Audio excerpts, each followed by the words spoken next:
Hey guys, welcome to Kickin' with Carrie. We're gonna cut up chicken today and get it ready for canning. Somebody that I follow on YouTube does this. She preps one day and cans the next. I think it's a great idea. I work full time and can't do it all in one night, so we're gonna try to do part of it today, can it tomorrow, and we'll get two different videos out of it. And come on along. I'm doing chicken breast today. They are right now at our local grocery store, buy one get one free. They're $3.99 a pound. Today is November 6th, 2021. So chicken prices are going up, so I thought I would snag these. It ends up being $1.99 a pound, which is a good price around here right now. So we're gonna get about 12, 13 pounds canned up between the two packs for buy one get one free. So come on along as I do it.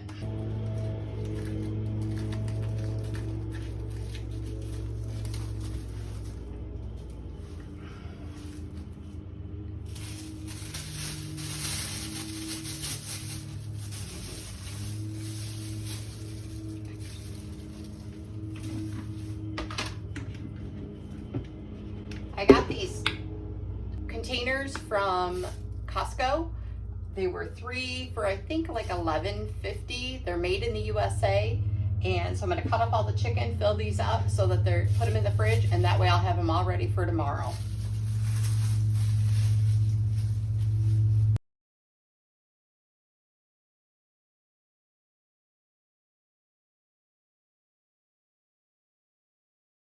If any of you have not discovered RADA knives, R-A-D-A, I'll leave a link below.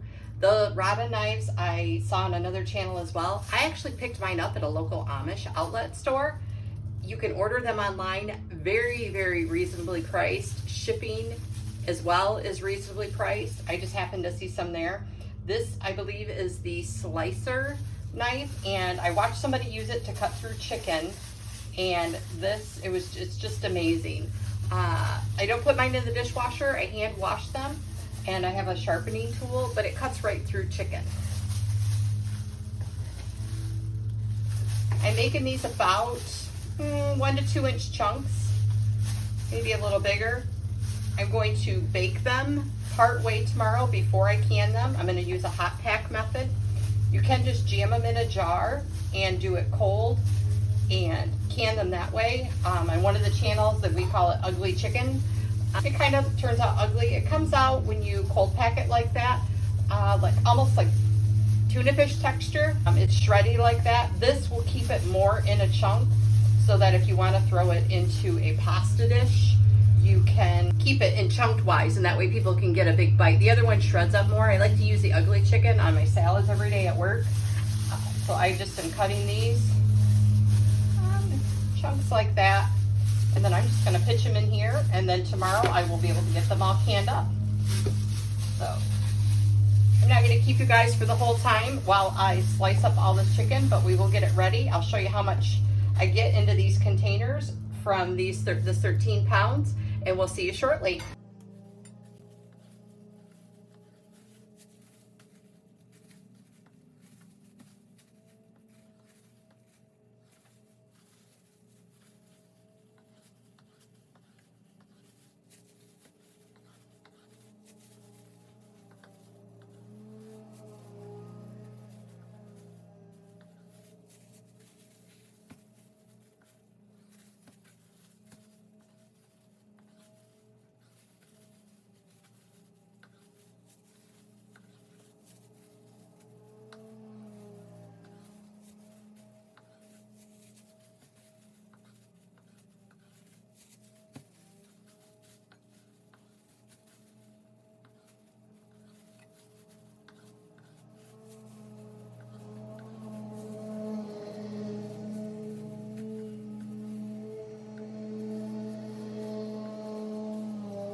right, so I'm gonna start a second container here.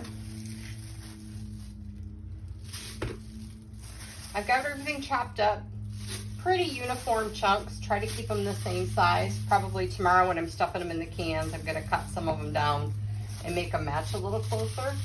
Like I said, I'm gonna go ahead and can these tomorrow.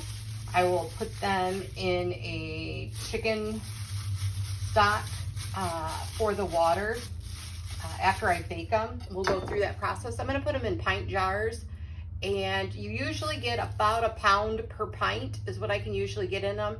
All of my canning methods, I follow the guidelines of the National Canning Guidelines. So I need to relook up again because I think they've changed the headspace on jars, but we'll go over that in the video tomorrow. So thanks for coming along. Oh, this is all I had for scrap. So not too bad.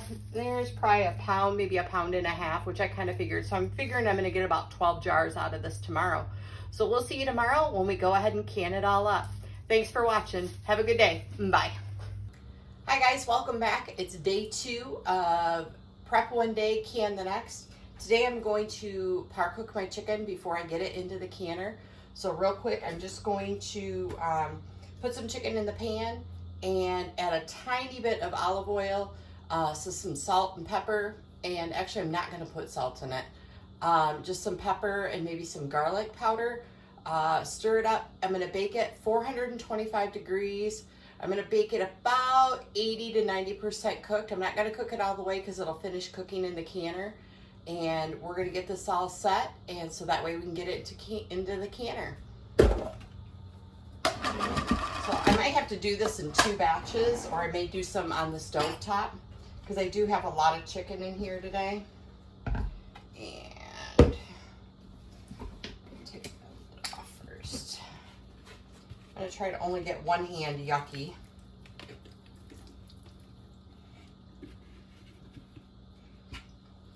And this is the 12 pounds of chicken that I cut and cleaned up last night. It's boneless, skinless chicken breast.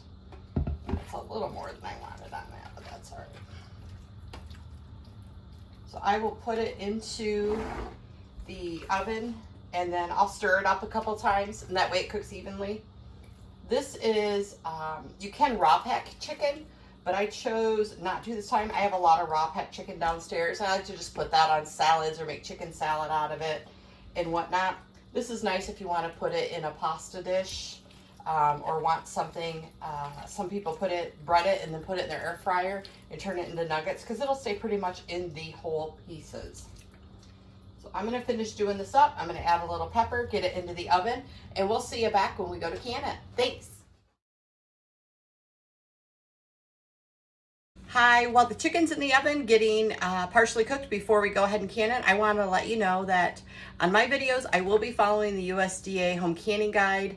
These are tried, true, tested, printed things for canning. They do have a 2020 printing of this book, as some of it is primarily the same. A couple of things have changed, and I've heard there's one change even since this printing, so I do have to go look up one thing, and it happens to be about chicken. But anything I do, I will be following these in my videos. So that being said, my elevation where I'm at, I am in Southwest Michigan in the United States. So my what I do with my canner is going to be at 11 pounds of pressure, and they do have an elevation guide in here, or you can just Google it. And that's what I did before I actually had the book in my hands. I Googled it to find out what my pressure is. So when I refer to things, it's going to be to 11 pounds of pressure, but yours is going to be different depending upon where you live. One of the things that this book does have that I refer to often is it's got the guidelines for, I'm doing chicken. So I'm going to open this up and I'm going to make sure that I'm doing 11 pounds of pressure. How many minutes am I doing it for? I'm doing pints today. So pint-sized jars that are hot packed without bones are gonna go for 75 minutes. So I'm hoping to get 12 pint-sized jars into my canner. I have a 23-quart Presto canner. I'll show you that once we start loading it up. And that's what I'm gonna do today. But I just wanted to pop in and say, if you don't have this book, very much worth it. You can get it electronically, so it's just on your device. Most people that have said they've gotten it on their device really wish they had the printed copy. When you're in the kitchen and your hands are dirty, you don't want to be scrolling through looking at things. So we'll see you soon when the chicken comes out of the oven. All right, guys, we're back, and had a little hiccup as I was preparing my jars. I had canning lids. I had a brand new box of glass jar canning lids, and all the lids were dented. The rings are fine, but the lids were all dented. So I had to go and grab a box of lids, only to pull that out and find another mashed up lid. So inspect your lids before you're ready to can, to make sure that you don't have to run and find some more lids when you're trying to prep up hot chicken and hot broth. So I have hot jars, fresh, sterilized them inside my dishwasher. So I'm gonna pack the jars hot. Chicken, we're gonna leave 1 1/4 inch headspace. So we're just gonna can these up. I did cook this in 2 pans. If I did it again, I think I would do it on a giant cookie sheet, although it did create a lot of juice. Only because it kind of cooked together. I may even have cooked it a little too long, a little longer than what I wanted. It'll still be fine. So we're just gonna get these in here, and I wanna make sure that all of my little chicken nuggets there are submerged under the juice. I don't want any sticking out. It doesn't hurt it, but it just doesn't look good either. It doesn't look good on the shelf, and it just doesn't look good when you open it. So we're gonna fill it up with some juice. This is organic chicken stock. It's just store-bought. I don't have my own yet. So we're gonna go to 1 1/4 inches of headspace. The biggest thing to do, make sure you get your debubbler and you get down in there good. Move the chicken around, get those bubbles out. Everything will shift. And my chicken is looking great. This is 1 inch and it is below that, so I am good on the headspace. So I'm gonna grab a lid. Balls and canning rules, you don't have to heat your lids, but read your rules. Every manufacturer is a little bit different. Center my lid, ring on top, 1/4 inch headspace, finger tight. And then we're gonna load it into the canner, and I can't lift that because it is hot. All right, so we'll do one more. Gonna load up our chicken.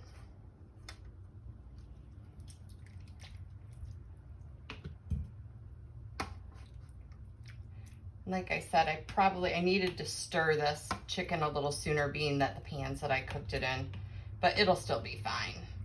It's still not totally cooked through. There's a couple pieces that were close together that fell apart, and you could tell they weren't cooked all the way through. Move these around.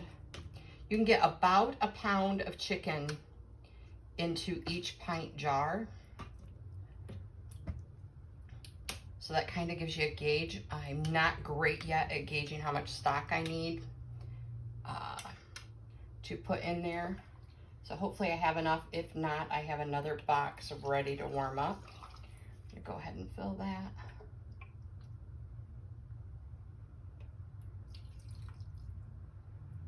And we're gonna debubble really good. Move that chicken around.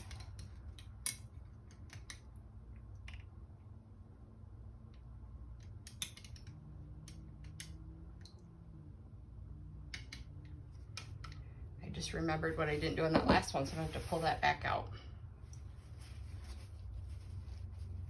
Vinegar around the rim of the jar.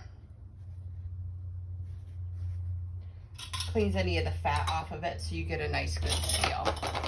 Center your lid, finger tight, and into the canner it goes.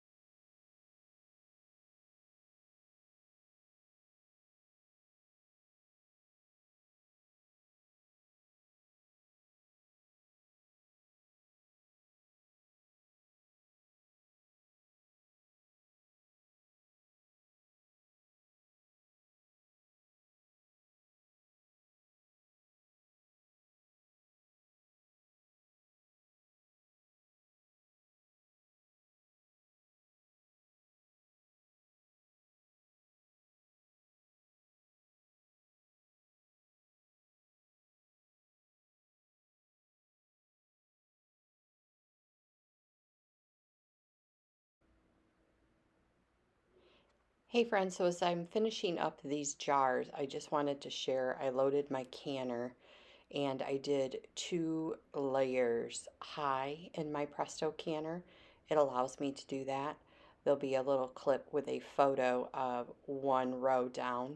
Then you put a canning rack and then the second row. I put my lid on to the canner and turned it on medium high so that I could get the steam rolling. And then I bring you back right about when the steam has been rolling really good to give further instruction. All right, you guys, we're back. My steam is rolling out of my canner. If you can't see yours, take a spoon, hold it over the top, and that'll just let you know that it is rolling. I have to set a timer for 10 minutes. Do not skip this step. It has to have a rolling steam coming out for 10 minutes, and that way it releases all of the extra steam that's in the canner so it can do its job. So I'll check back with you when we're putting the weight on. All right, back again just to put our gauge on the canner. I have this kind of gauge. I don't have a weighted one that rattles, so I watch the pressure on my canner throughout the whole time. And my steam has been rolling for 10 minutes. Again, a step you don't want to skip. And so I'm just going to add my gauge and then set my timer for 75 minutes, and then we will get them out of the canner. All right, guys, so I ended up taking my jars out of my canner because sometimes real life happens and you're not able to turn the camera on. That's just sometimes the way it goes. But I did let my jars sit in my canner for about 30 minutes. I let the pressure come all the way down to 0. Then I removed the weighted gauge, took that off. I crack my lid open and prop it for a little bit for like another 10 minutes. You want to slowly bring your jar temperature down. If you bring it down too quick, you end up with siphoning, and that is where the liquid seeps out and all over the jar. This is the first time I've done chicken that I didn't have any siphoning. My jars are clean, and even though I'll still wipe them down before I put them on the shelf, it's the first time I brought my temperature down slow enough that I didn't end up with siphoning. So I ended up with beautiful jars, and I'll share that with you.